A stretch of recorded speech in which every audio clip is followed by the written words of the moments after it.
G'day everyone, it's Chris St. Clair here again with another showcase of a really nice guitar.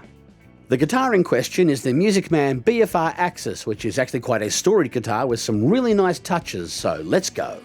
Before we address the history of this model, let's start with the specs, including what BFR means in the first place. To quote the Music Man website, Ball Family Reserve is a celebration of our heritage in instrument craftsmanship, which features some of the finest figured tone woods and finishes available.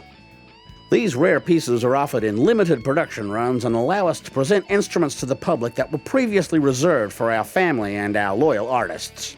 So basically, the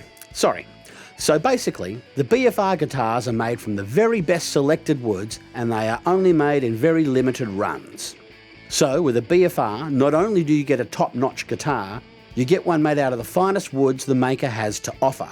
This has a tendency to affect the value in a positive way. What I'm trying to say is they're not cheap, that's what I'm trying to say.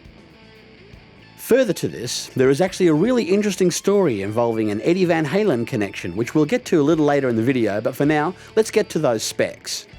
The Music Man BFR Axis is constructed of basswood for the body, and the neck and fingerboard are figured maple. It has a scale length of 25.5 inches, the neck is 1 5/8 inches wide at the nut and 2 3/16 inches wide at the last fret.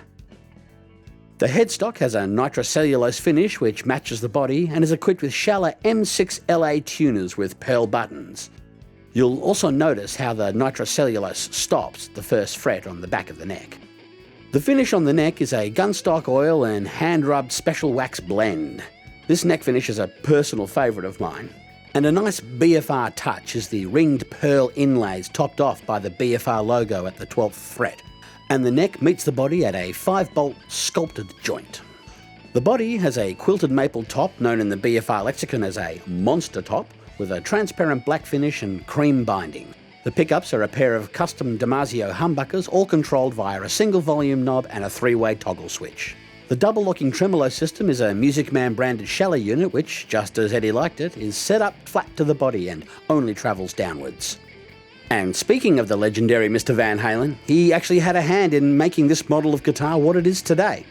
You see, for a brief period, Eddie was actually with Music Man as an endorsed artist, but he moved on before too long to Peavey, who then released the Wolfgang model, which I think you might find looks a bit similar to the Axis. If you want to know more about the Van Halen connection, Pete Thorne did a great video about this period in time, and I'll put a link to that video in the description. Alright, there it is, our showcase of the Music Man BFR Axis. I hope you've enjoyed this video, consider liking and subscribing if you did, and until next time, remember to have fun out there. Thanks.